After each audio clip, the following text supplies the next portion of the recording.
Yeah, and the interesting thing about my relationship with Dev is that I can communicate with her directly and indirectly. There are a lot of times when I'm on YouTube doing episode whatever, and the things that I talk about will indirectly communicate things to her that wouldn't have otherwise been communicated directly.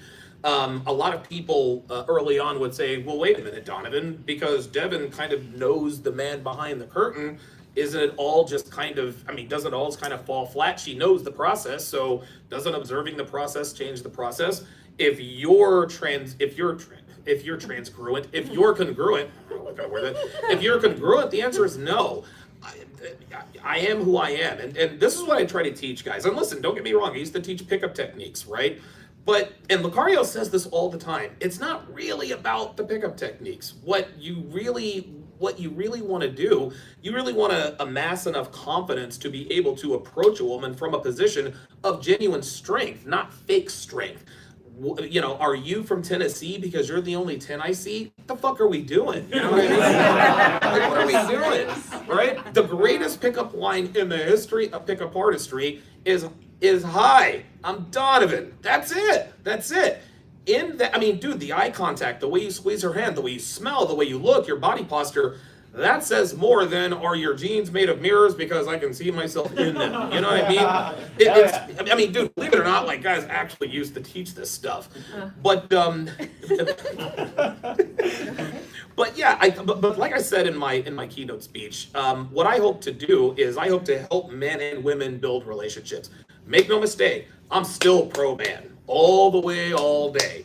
Listen, I love women and I like you guys, and I would like to help you guys as much as I can. But my responsibility is and will always be to men.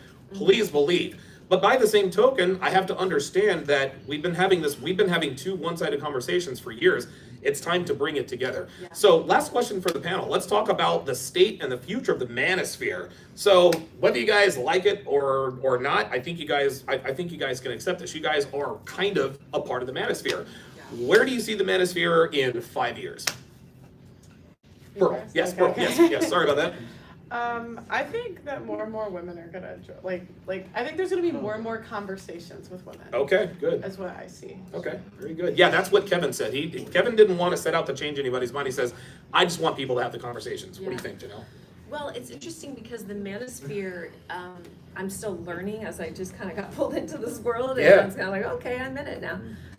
Is very similar to like the tantric perspective. So many things as far as yes, the woman, really serving, surrendering, the man giving up control, supporting him, worshiping him. Like really, like what got my guy was like one of our first dates, I think, or second dates maybe.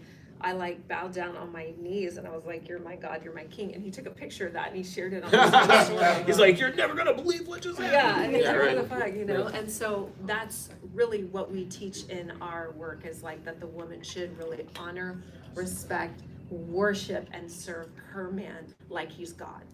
And so I call him like Shiva in Sanskrit is God. I call him Shiva. I'm like, "You're my Shiva, you're my God." And I know that's a little like esoteric and spiritual, but so I think a lot of the principles do align. And I believe that even though Tantric is ancient, old system, that the principles work because it deals with facts, receipts, science, the science of polarity, masculine and feminine energy. It boils down to everything. In atoms, there's not a positive and a negative, or there's not a negative and negative, there's positive and negative. In everything. So everything in this universe is that.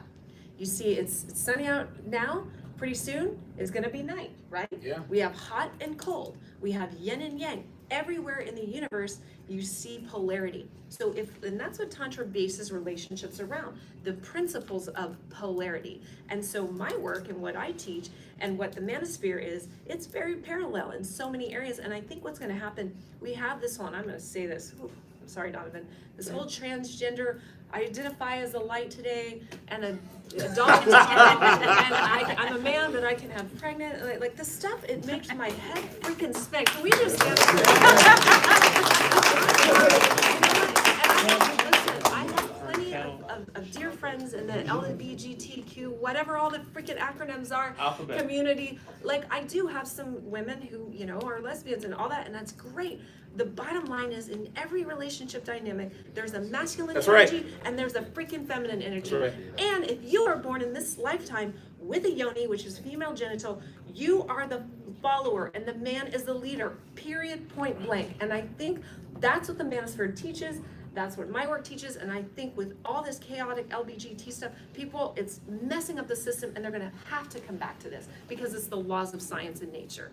And so I'm hoping for a revolution with this where we don't lose that family dynamic, and that's what's happening right now in the chaos in the world. So we need the Manosphere, and we need intimacy, we need tantra. So I'm just happy to be along for a ride. Thank you so much, both of you, for welcoming me into of this course. platform. Absolutely. I appreciate you all. Allie, I'll give you the last word on this. Where do you see the Manosphere in a few years?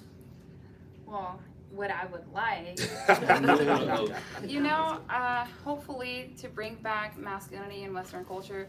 If we lose masculinity in the West, we're gonna lose the fucking country, okay? And Yeah. it's gonna be a real problem. We're seeing the degradation of civilization going on right now all around us. The United States of America is no longer the best country in the world, and I don't know if you guys have figured out, but women probably vote with their feelings. Mhm. What are our feelings getting us at the pump right now? So, you know, kind of a problem. Like, yeah, girl, you want to stay home, but like, what you vote for, sis? So aside from that, I would like to put this offer out there because it's a niche that's missing, and what's missing in the Manosphere is family. And I don't mean the wife side of things. I mean fatherhood. How do you stay in your frame with your kids? Because that's hard. Like, stay in your frame with a woman, you know, once you got it down, like, that's cool. But what happens with the little human that like looks up and you's like, hey dad, so can I run a scam on you real quick? You know, like that might be an issue, and I don't see anybody doing that out there right now. And there are a lot of young fathers. I mean, we know. Like, a lot of young men are lost right now. They call them the lost boys generation. Mhm. So they don't even have insight on how to be a man and how to get a woman and keep a woman. What makes you think that they have insight on how to raise little humans? And Right. so, like, that's what I would like to see come up next in the Manosphere.